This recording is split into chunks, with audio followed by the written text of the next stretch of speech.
Number one channel, number one show आप देख रहे हैं कच्चा चिट्ठा। आपके साथ मैं हूं सबीना तामंग देशमुख। पाकिस्तान में आम चुनाव से पहले आतंकियों का खेल शुरू हो गया। पाकिस्तान के उत्तरी वजीरिस्तान में आतंकियों ने एक चुनावी उम्मीदवार की गोली मारकर हत्या तक कर दी। इस वक्त की बड़ी खबर कच्चा चिट्ठा के जरिए। हमले में उम्मीदवार के 2 बॉडीगार्ड भी मारे गए। इसके अलावा एक पूर्व मंत्री पर भी अज्ञात हमलावरों ने हमला कर उन्हें जख्मी कर दिया। जानकारी दे दें कि 8 फरवरी को पाकिस्तान में आम चुनाव होने हैं और कई आतंकी संगठनों ने लोगों से चुनाव से दूर रहने की धमकी भी यहां पर दी है।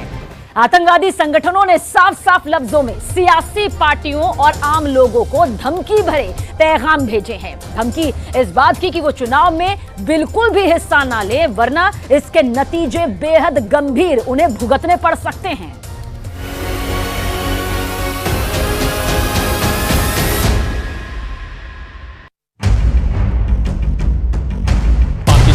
खूनी चुनाव, प्रत्याशियों की हत्या से सनसनी।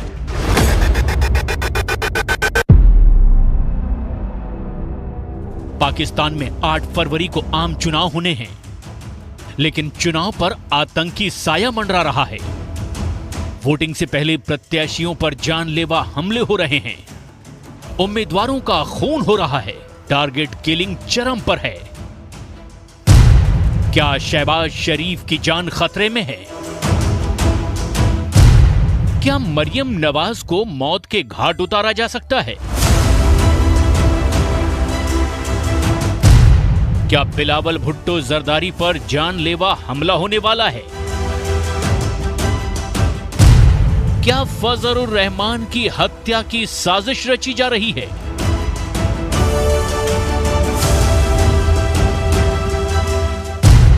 या फिर चुनाव से पहले जेल में ही मौत के घाट उतारे जा सकते हैं इमरान खान नियाजी?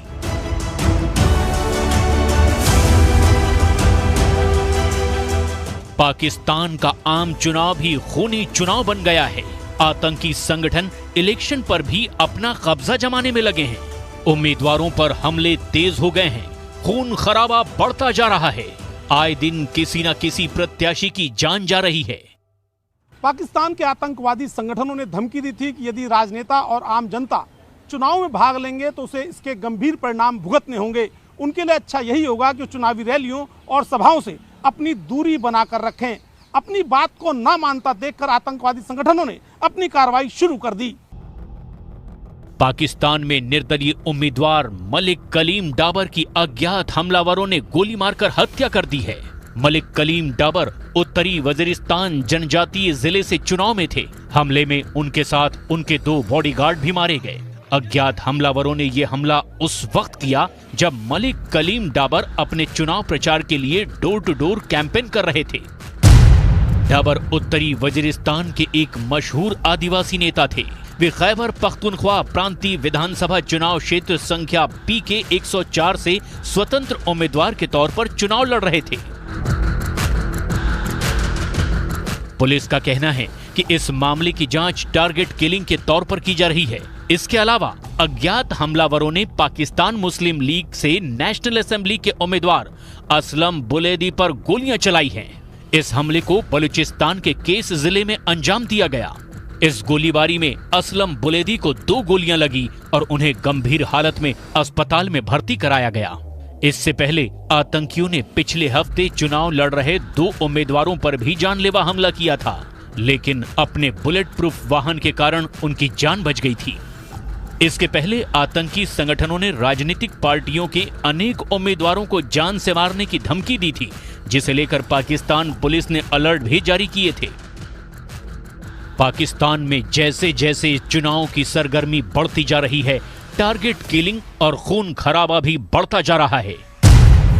हत्या, गोलीबारी, अपहरण, आतंक का साया, फौज की गुंडागर्दी और आतंकियों की खुली धमकी से चुनाव आतंक के साए में हैं। आतंकवादी संगठनों ने साफ साफ शब्दों में सियासी पार्टियों और आम लोगों को धमकी भरे पैगाम भेजे हैं। धमकी इस बात की कि वो चुनाव में हिस्सा ना लें, वरना इसके गंभीर परिणाम भुगतने पड़ सकते हैं। गौर करने वाली बात यह है कि पाकिस्तानी फौज और पाकिस्तान की ही खुफिया एजेंसी ISI ने भी इस पूरे मामले में चुप्पी साध रखी है।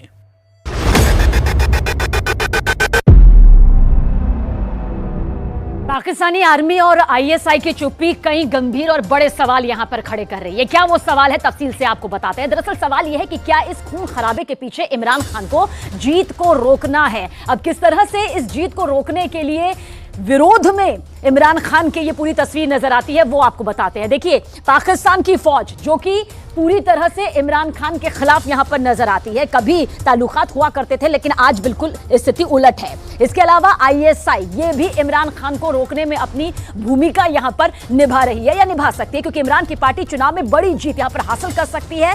ऐसे में ये सभी जो है मिलजुल कर कहा जा रहा है कि बड़ी बड़ी मुसीबत यहां पर खड़े कर सकते हैं। मौलाना फजलुर रहमान, शरीफ खानदान, भुट्टो कुनबा, आतंकी संगठन, पाकिस्तान की फौज, ISI, ये वो फैक्ट्स हैं जो ये बताते हैं कि इमरान खान को किस तरह से आगे आने के लिए रोका जा सकता है।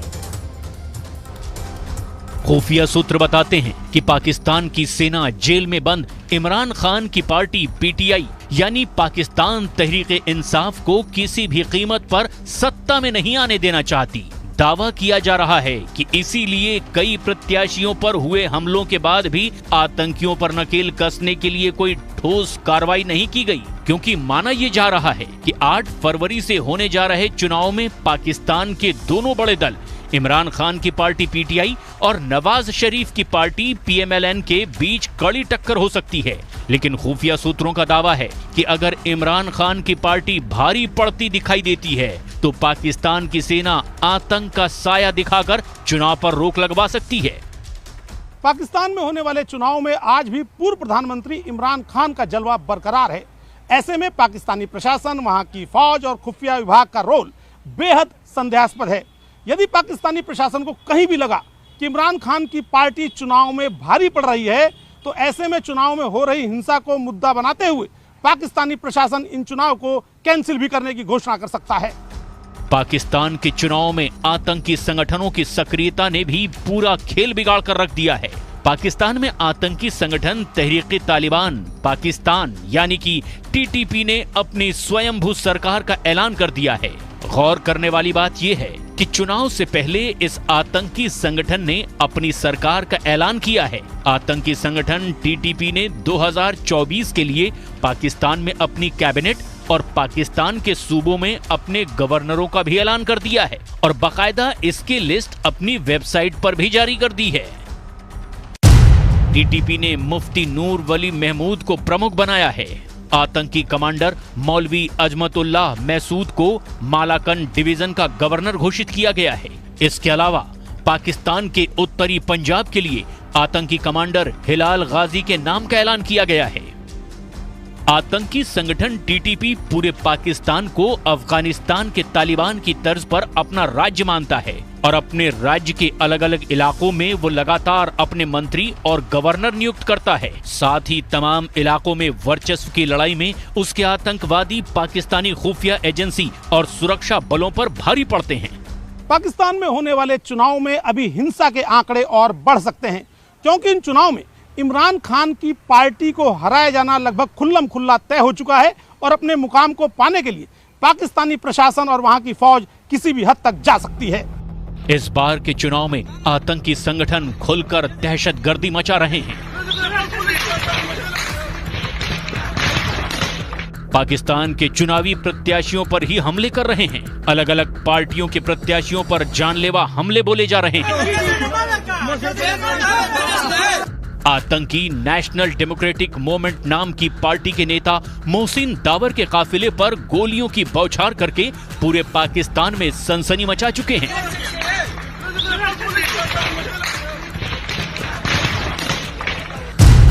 यह हमला उस वक्त हुआ जब मोहसिन दावर पाकिस्तान में खैबर पख्तूनख्वा के उत्तरी वजीरिस्तान जिले में चुनाव प्रचार कर रहे थे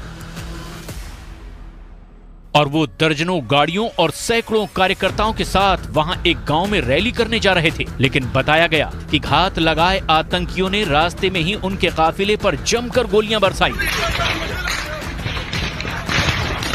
और फिर वहां से वो भाग भी गए। हमले के बाद की तस्वीरों में मोहसिन दावर की गाड़ी हर तरफ से गोलियों से छलनी दिखाई दी। हालांकि उसकी गाड़ी बुलेट प्रूफ थी, इसीलिए वो इस हमले में बाल बाल बच गए।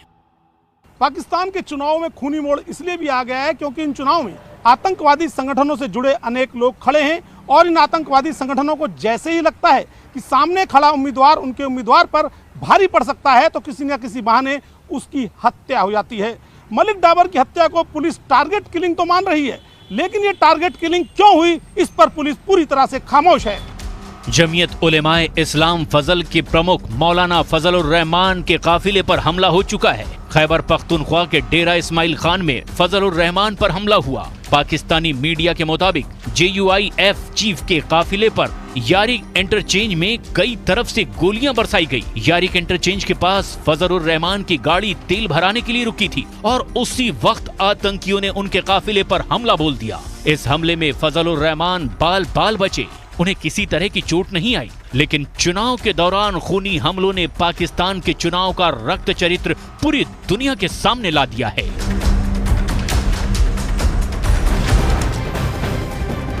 कच्चा चिट्ठा में इस वक्त की सबसे बड़ी खबर चीन से, जहां मालदीव के राष्ट्रपति ने चीन के साथ 20 समझौतों पर हस्ताक्षर किए हैं। जी हां, 20 समझौतों पर यह हस्ताक्षर हुए हैं, लेकिन भारत के लिए खबर यह है कि चीन ने कहा कि वो मालदीव के आंतरिक मामले में विदेशी हस्तक्षेप बर्दाश्त नहीं करेगा। और इसके पहले लंदन में रक्षा मंत्री राजनाथ सिंह ने कहा कि गलवान झड़प के बाद चीन का नजरिया बदला है और अब भारत कमजोर देश नहीं, कोई भी हमें आंख दिखाकर नहीं जा सकता, क्योंकि अब भारत एक ताकतवर देश है।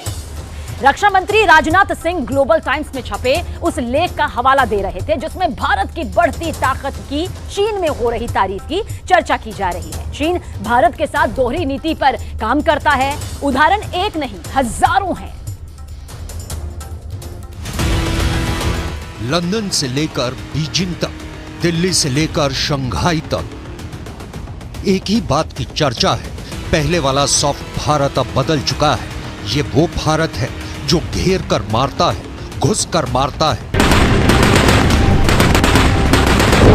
मोर्चा चाहे POK का हो या गलवान का।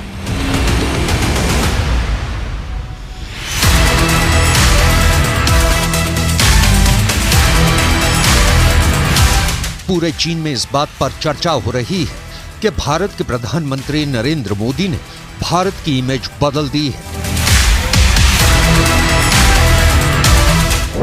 साउथ एशिया का गणित बदल दिया है, दुनिया के मैप पर भारत की तस्वीर बदल दी है।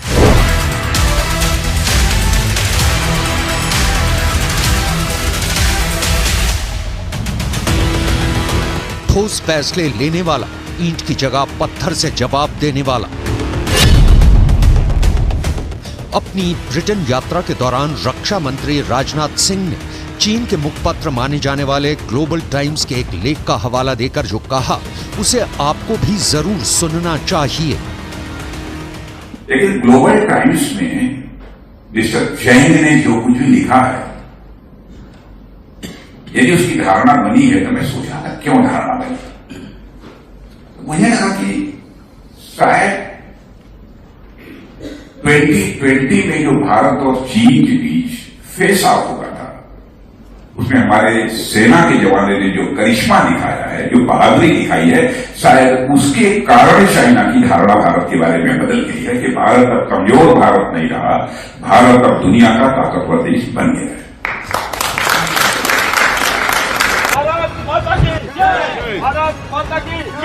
भारत माता की जय। लंदन में इंडिया हाउस में कार्यक्रम के दौरान रक्षा मंत्री राजनाथ सिंह ने जो कहा, उसे समझने के लिए उस लेख को देखना जरूरी है।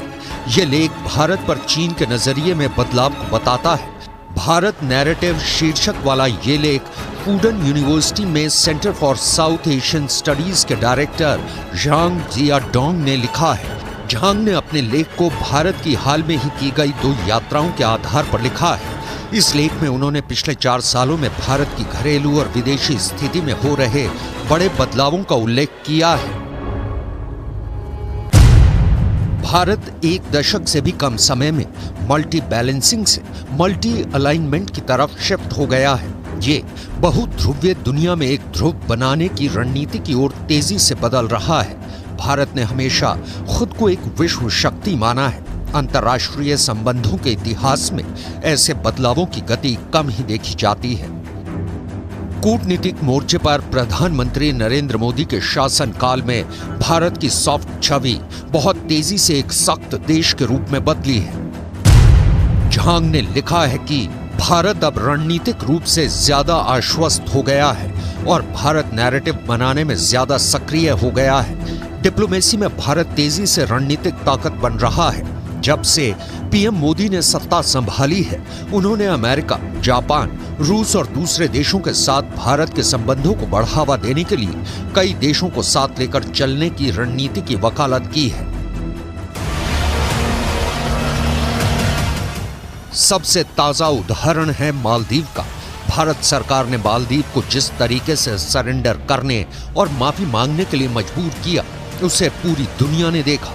आपको याद हो तो मालदीव को भारत के खिलाफ टिप्पणी के लिए चीन ने भी फटकार लगाई थी। लेकिन सावधान, ये चीन है। भारत की बढ़ती ताकत के खिलाफ हिंसात्मक साजिश रचने में कमी नहीं करने वाला। मालदीव को फटकार के बाद राष्ट्रपति मुइज्जू की चीन यात्रा के दौरान 20 समझौतों पर दोनों देशों ने हस्ताक्षर किए। ये इसलिए कि 2014 में बेल्ट एंड रोड इनिशिएटिव में शामिल होने के फैसले के बाद से चीनी कंपनियों में मालदीव में 1.37 अरब डॉलर का अतिरिक्त निवेश किया है। ये पैसा फंसा हुआ है। साउथ एशिया में चीन जहां जहां पैर जमाना चाहता है, भारत उसके रास्ते में आता है। चाहे मालदीव हो या पाकिस्तान हो या तिब्बत हो या गलवान हो, चीन इस तथ्य से अवगत है कि भारत की बढ़ती शक्ति को रोक पाना मुश्किल है। मेड इन चाइना की जगह दुनिया मेड इन इंडिया की ओर शिफ्ट होना चाहती है। आईफोन जैसे ब्रांड चीन से नाता तोड़ भारत में फोन बना रहे हैं। मतलब चीन के हाथों से दुनिया का प्रोडक्शन हब होने का तमगा छिन रहा है और चीन के पास इसे रोकने का कोई उपाय नहीं है। रक्षा मंत्री राजनाथ सिंह ने कहा,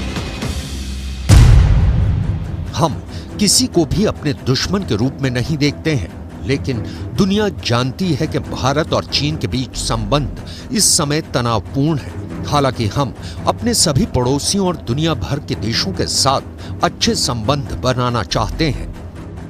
दक्षिण एशिया में भारत की ताकत चीन के लिए चुनौती है। यही वजह है कि चीन के विद्वान भारत की क्षमता की तारीफ कभी नहीं करते, आलोचनात्मक टिप्पणी करते हैं। लेकिन अब मामला उल्टा होता दिख रहा है और इसका कारण देश के रक्षा मंत्री राजनाथ सिंह गलवान में भारतीय वीरों की ताकत का नजारा मानते हैं। लेकिन यहाँ हम सिर्फ भारत की सैनिक ताकत का लोहा मनाने की बात नहीं करेंगे, बल्कि गलवान की डिटेल दिखाने के बाद आपको दिखाएंगे कि चीन ट्रैक क्यों चेंज कर रहा है, चीन क्यों भारत की बढ़ती ताकत को झुककर सलाम कर रहा है।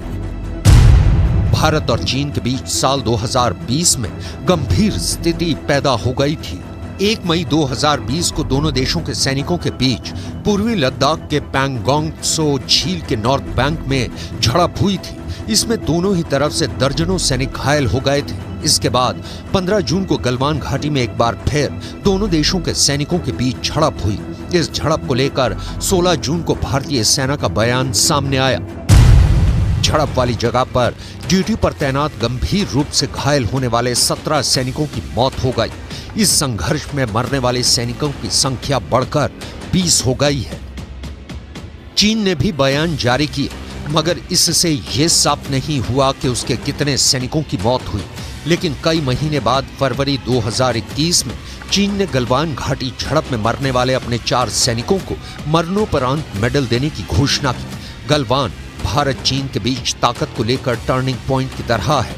इस झड़प ने तय कर दिया कि चीन एक मारेगा तो भारत 11 की बलि चढ़ाएगा। चीन के सामने स्थिति साफ है कि भारत को रोकना मुश्किल ही नहीं, नामुमकिन है। इसकी एक नहीं बल्कि कई वजहें हैं।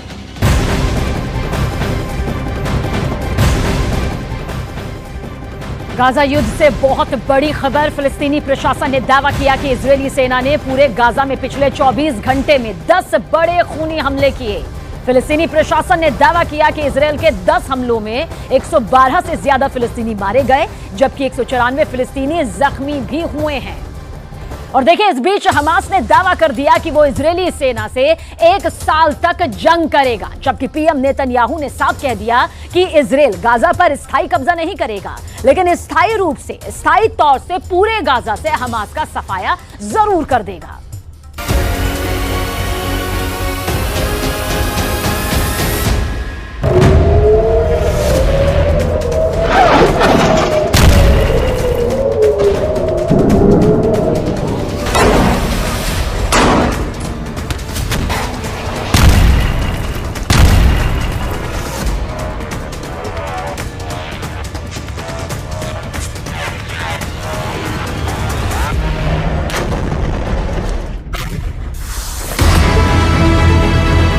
इजराइल का सीक्रेट प्लान, गाजा में अमेरिका का कब्जा।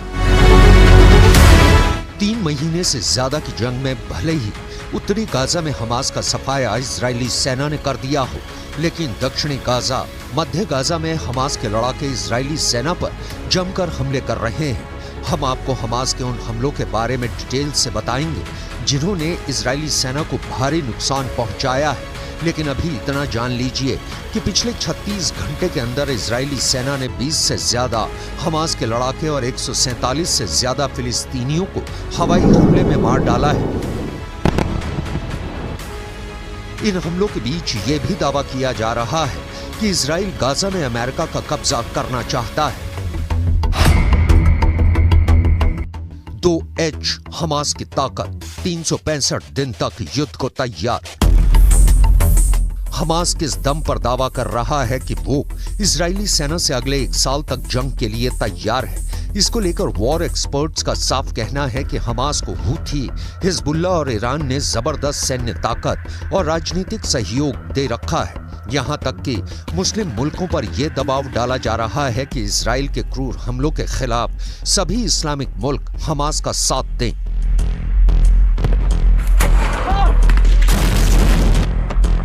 हूथी और हिजबुल्ला तो इजरायली और अमेरिकी सैन्य अड्डों पर हमले शुरू कर चुके हैं, लेकिन उसके बावजूद इजराइल हमास और उसके 2H यानी हूथी, हिजबुल्ला, ईरान के साथ मिलकर हमास को जंग जिताने की कोशिश में है। अब तक जंग में 500 के करीब इजरायली सैनिक मारे जा चुके हैं। पिछले 24 घंटे में हमास की कसम ब्रिगेड ने खान यूनिस में इजराइल के 3 सैन्य वाहनों पर 105 गोले दागने का दावा किया है।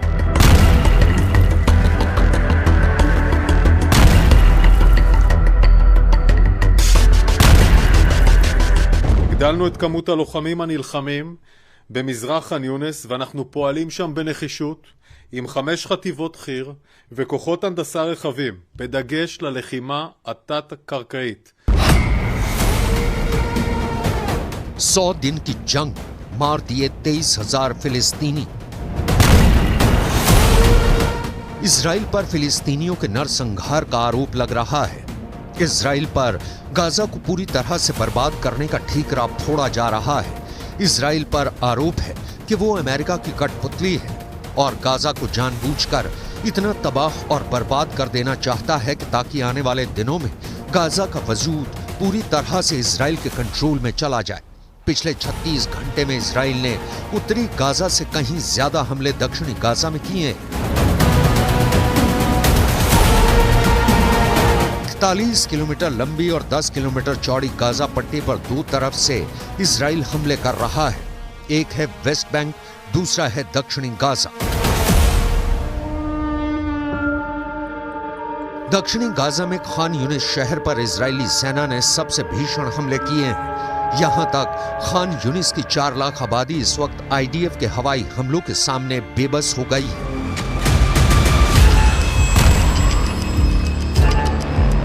इजराइल का आरोप है कि उत्तरी गाजा से बहुत से हमास लड़ाके खान यूनिस में छिप गए हैं और हमास के लड़ाके इस वक्त फिलिस्तीनियों को मानव ढाल के रूप में इस्तेमाल कर रहे हैं। अब सवाल उठता है कि क्या कुछ हजार हमास के लड़ाकों को मारने के लिए इजराइल खान यूनिस की 4 लाख आबादी पर इसी तरह से भयानक हमले करते रहेगा? क्या खान यूनिस में इसी तरह से तबाही और बर्बादी की खबरें हर दिन आती रहेंगी? जहां देखिए फिलिस्तीनी प्रशासन और यूएन ने जो आंकड़े जारी किए हैं वो तबाह गाजा की हकीकत बयां करने के लिए काफी हैं।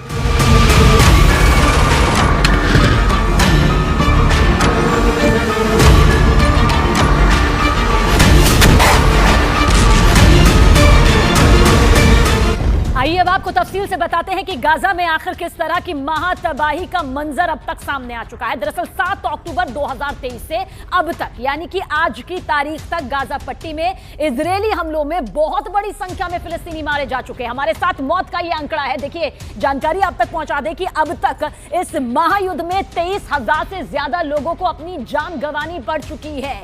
यानी ये वो लोग हैं जिन्होंने अपनी जान इस महायुद्ध में गंवाई है। साथ ही आगे भी आंकड़े को दिखाएंगे क्योंकि 47% फिलिस्तीनी बच्चे हैं इनमें से जिन्होंने अपनी जिंदगी को हमेशा के लिए गंवा दिया। आगे बढ़ते हैं। देखिए, ये दूसरा आंकड़ा है। अगर पूरी गाजा पट्टी में जख्मी फिलिस्तीनियों की संख्या पर बात करें तो ये 60,000 से भी ज्यादा है। यानी कि महायुद्ध में 60,000 से ज्यादा लोग अब तक जख्मी हो चुके हैं। ये जमीनी और हवाई हमले में जख्मी हुए लोगों की तादाद है। अब आपको गाजा पट्टी में तबाह हुई इमारतों का भी हाल जरूर जान लेना चाहिए। तबाह हुई इमारतें 3,59,000 से ज्यादा हैं। ये वो ऊंची ऊंची मजबूत नींव थी जो पूरी तरह से ध्वस्त हो चुकी है इस महायुद्ध में। ये आंकड़े सामने आए हैं कि कुल इमारतों में गाजा में तबाह हुए घरों का प्रतिशत 56% तक है।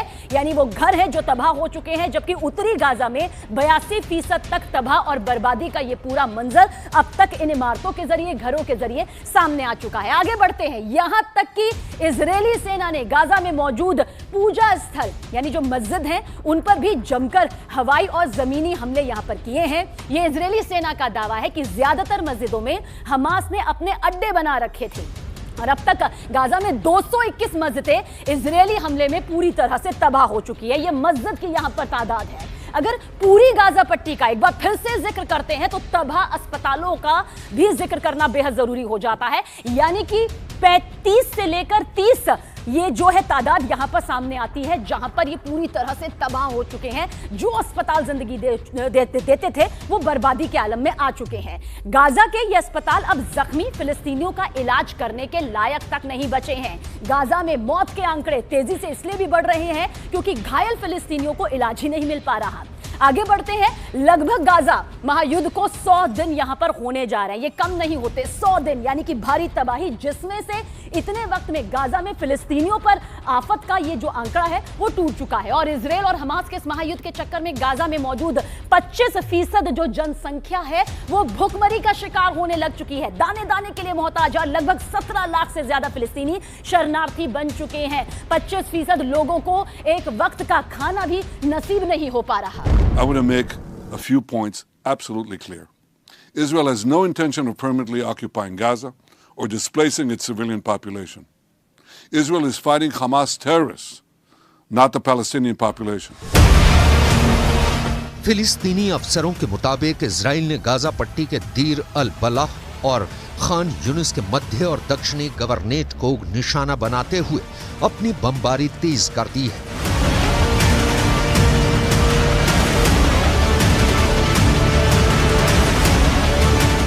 इन हमलों में 90 से ज्यादा फिलिस्तीनी मारे जा चुके हैं। वहीं दूसरी तरफ 9 जनवरी को जैसे ही अमेरिकी विदेश मंत्री एंटनी ब्लिंकन इजराइल की राजधानी तेल अवीव पहुंचे, उसके बाद से मिडिल ईस्ट में खलबली मच गई। एंटनी ब्लिंकन इजराइल के पीएम और रक्षा मंत्री से काफी देर तक गाजा पट्टी में आगे क्या होगा इस पर चर्चा करते रहे। जो खबरें छनकर बाहर आई हैं उसके हिसाब से अमेरिका ने इजराइल के घातक हमलों को क्लीन चिट देते हुए साफ कह दिया है कि इजराइल पर फिलिस्तीनियों के नरसंहार के आरोप लगाना पूरी तरह से गलत है। विदेश मंत्री ब्लिंकन फिलिस्तीन के राष्ट्रपति महमूद अब्बास से मिले। उसके बाद ब्लिंकन तुर्की, जॉर्डन, कतर, सऊदी अरब के दौरे पर निकल गए। जानकारों का दावा है कि अब अमेरिका मिडल ईस्ट से लेकर पश्चिम एशिया में ये तैयारी कर रहा है कि गाजा में अब गैर हमास लोगों की सरकार बनेगी जिस पर इजराइल और अमेरिका का कंट्रोल रहेगा।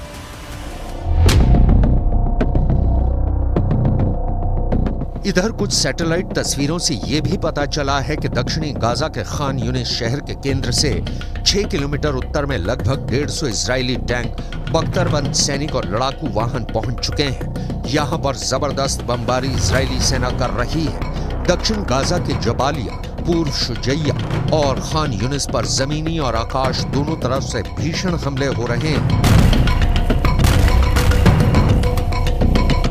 इजराइल ने 90 दिन से ज्यादा की जंग में हमास के टॉप कमांडर्स को चुन चुन कर मारा है। अब तक 100 के करीब हमास के कमांडर मारे जा चुके हैं।